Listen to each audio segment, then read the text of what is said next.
du 10 km d'Aix-les-Bains. On vous a rencontré, vous êtes un bouquin en équilibre, c'est ça, une association? Exactement, créé il y a 5 ans. Et vous avez fait la course, le 10 km avec une Joëlette. On vous a vu, quand on est arrivé, on vous a vu passer la ligne. Vous avez mis combien de temps? Une cinquantaine de minutes? 55 minutes, ouais. C'est une sacrée performance avec une Joëlette. Très content de nous. Alors comment ça s'est passé? Ça s'est très bien passé, on a eu beaucoup de monde, beaucoup d'encouragement, beaucoup d'envie. On est une équipe depuis 5 ans, tu veux dire un mot ou ça? Non? Tu peux rien dire. Beaucoup de slalom au départ, parce que comme on part dernier, c'était pas évident. Encore une belle course tous ensemble, beaucoup d'émotions, beaucoup de sourires, un peu de vent, mais on avait chaud au cœur. Un peu de vent, ouais. Vous dites encore, c'est pas la première année que vous le faites alors? Non, c'est la deuxième année. Deuxième année, d'accord. Félicitations. On fait d'autres courses aussi. Et ça fait 2 fois excellent. Eh ben, bravo. Bah, bravo. Bravo à vous. Merci beaucoup.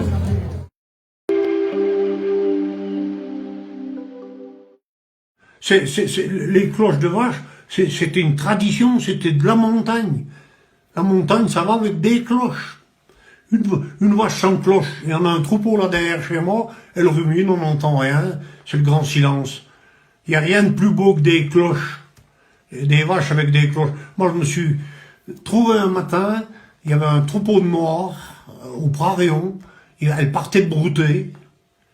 Toutes, elles avaient des cloches, des bagnes, comme les Suisses, les vaches de combat.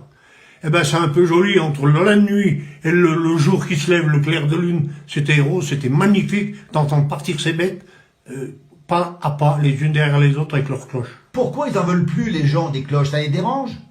Certainement déjà, ça les dérange, mais ils connaissent rien à la campagne.